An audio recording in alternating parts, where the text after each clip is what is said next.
Hi guys, Sir Coach again, Coach Junel, no? And hello sa lahat ng mga network marketers, lalo na yung ginagawa yung negosyo through online, no?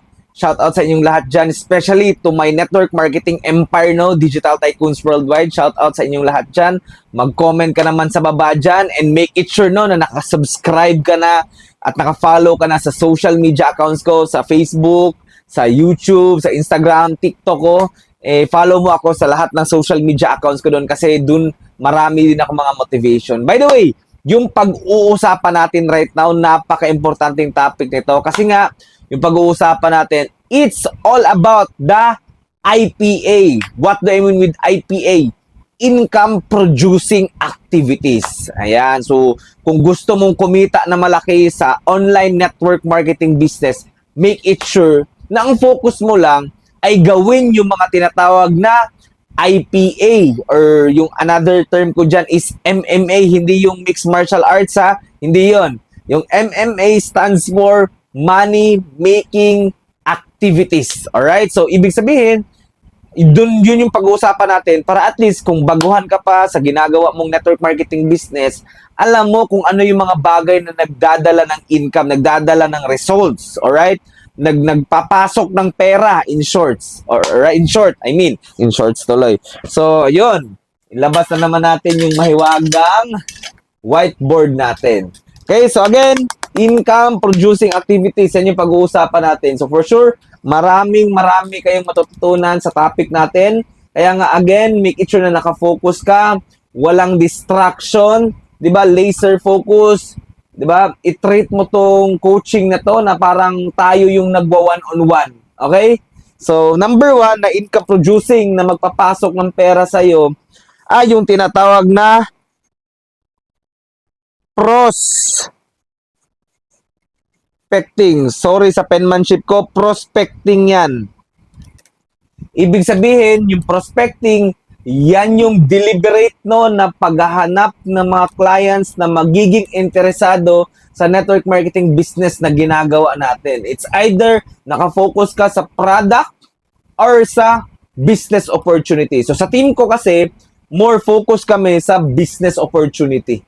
Pag-share ng business. So again, what I mean prospecting, it's either may art kasi, may art and science ng prospecting. Ibig sabihin, there's no such thing as one formula, no? Paano mag-prospect. There are different kind of prospect. Kaya nga make it sure na magpaturo ka sa upline, sa mentor, sa coach mo.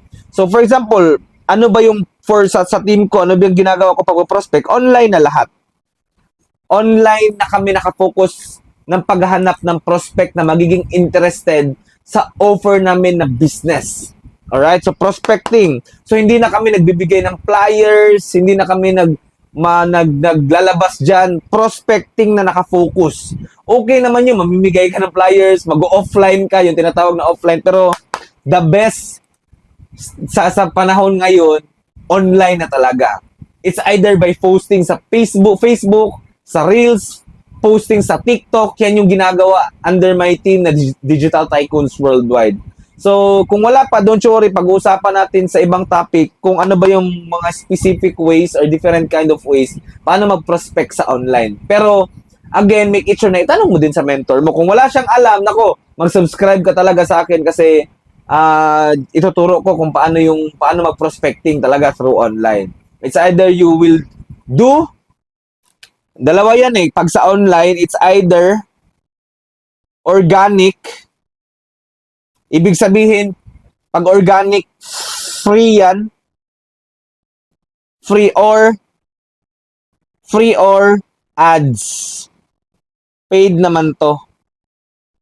So, pili ka lang. So, yan yung mga way para makapag-prospect ako through online, organic posting sa Facebook, sa timeline, sa story mo, ganyan.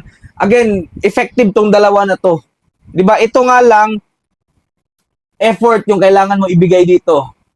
Ito naman sa ads, pera yung kailangan para magka-clients ka dito kasi magbabayad ka kay Facebook or TikTok to run ads. Hindi din naman makakapagpara ng ads basta-basta kung kahit na may pera ka, kailangan mo din pag-ad skills. So, pag-uusapan natin yan next time. Alright?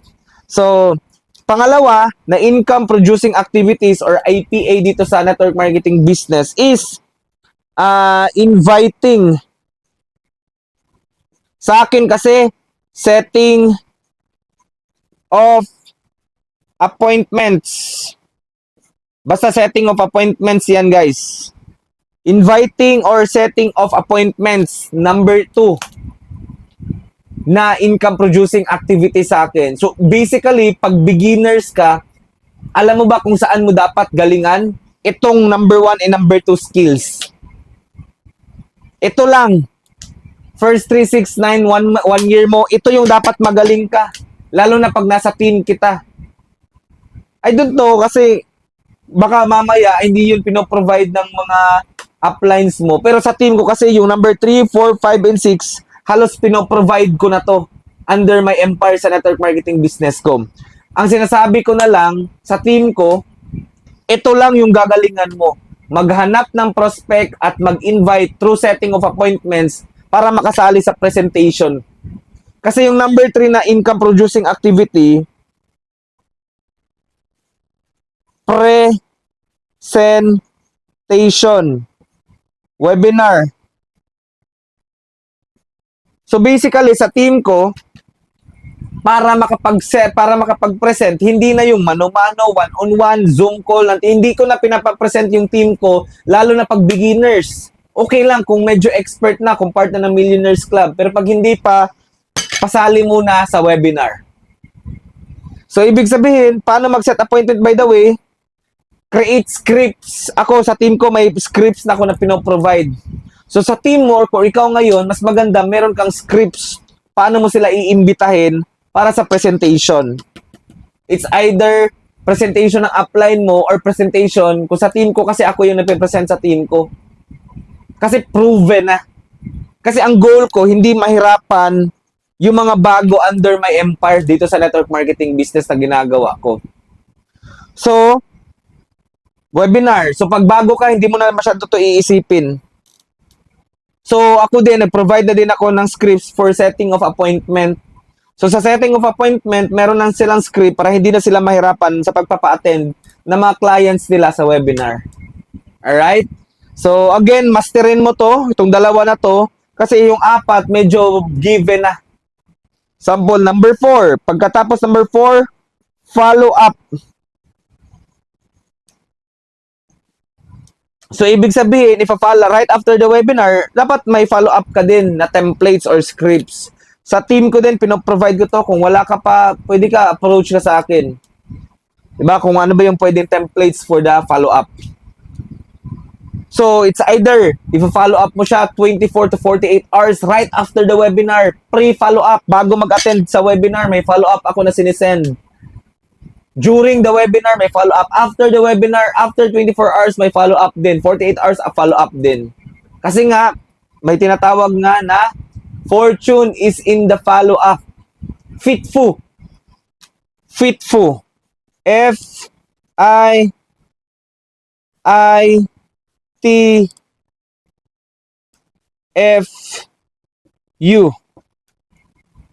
F-I-I-T-F-U. Fitfu. Fortune is in the follow-up. Fitfu. Diba? Kasi nga, baka may mga concerns pa, may mga questions pa, may mga clarifications pa na kailangang intindihin. So, you need to follow up. Paturo ka sa mentor mo kung hindi mo pa alam. Number 5, closing. Closing, handling. Wait sulat ko ng maayos. Handling.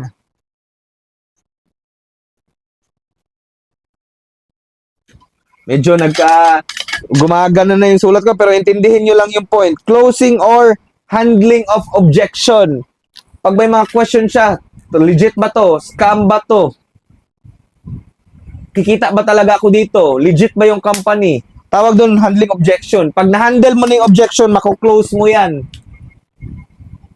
Kailan ako kikita dito? Kailangan ba maging magaling magsalita katulad nyo, coach? Kikita lang, totoo ba na ang kikita lang dito is na yung nasa taas, yung sa baba, hindi na kumikita? Tawag doon handling of objection. And in handling of objection, may tinatawag ako na 3 F, triple F on how I handle objection. Feel, felt, and found. What I mean with feel, felt, and found, sulat nyo yan. Feel, felt, and found. Sample niya. Legit ba talaga to? Sabihin ko, actually, sa totoo lang, nafe-feel kita. Ramdam ko na ako din kasi dati, akala ko scam to. Feel, felt. Ramdam ko na parang nasabi ko din kasi dati na parang scam to. Found, but I found out na nung pinag-aralan ko yung company, yung community ng team na to, at yung company partner na to, doon ko na-realize na legit pala talaga.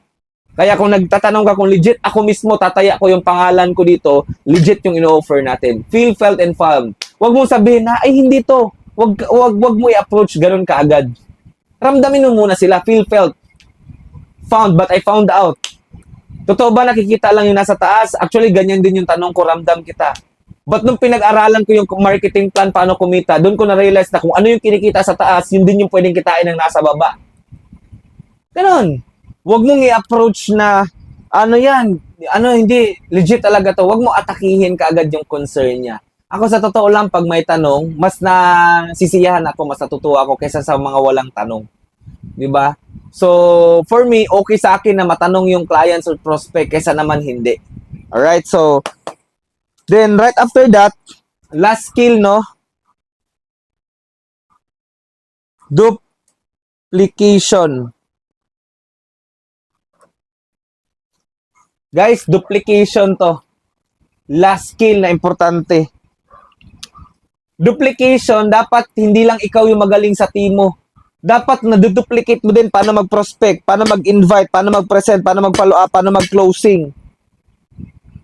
Kasi nga, kung ikaw lang yung magaling sa team mo, walang duplication na nangyari. Ang nangyayari, addition at subtraction, walang multiplication. But if you want to have a radical, ibig sabihin, malaking results, massive results, you need to create a duplication sa team. Sa system ko dito sa Digital Tycoons Worldwide, ginawan ko na ng sistema kung paano yung kahit na beginners, walang alam, hindi to linya or galing sa ibang network marketing company, may duplication sa team. Nasusundan. Alright? So, again, ito lang yung mga activities na magpo-produce sa'yo ng income. Kaya nga dapat dito ka lang nakafocus. May sinabi ba ako dito na magdrama? Procrastinate? May sinabi ba ako dito maglaro ng games? Mag-lifestyle? Wala. Ito lang yung magbibit-bit sa'yo ng income kung gusto mong kumita na malaki. Prospecting, inviting or setting of appointment, presentation, follow-up, closing, and duplication. Kung gusto mo magkaroon ng malaking results dito, malaking results, malaking kita, focus on this. Bonus pala. Bonus. Attend face-to-face events. Promote events. Dapat upline ka, active ka, lalo na yung mga anniversaries ng company na face-to-face. Yung babiyahe ka talaga, huwag mong palampasin yung ganong klaseng event. Kasi yun yung magdadala sa'yo ng malaking income. Alright? So again, focus on income producing activities, guys. Focus on this. And 100% for sure, 1, 2, 3 years from now, maliit lang yung 100,000 per month nakita dito sa network marketing business na ginagawa mo. Lalo na kung nasa Digital Tycoons Worldwide ka. So with that, this is Sir Coach again, Coach Junel. Make sure to subscribe, no? Para updated ka sa mga videos na ginagawa ko. And comment ka naman sa baba kung may nakukuha kang value. At comment mo din yung mga aha moments mo or takeaways mo sa mga videos na ginagawa natin. So yun lang, guys. Have a great day. See you on my next videos.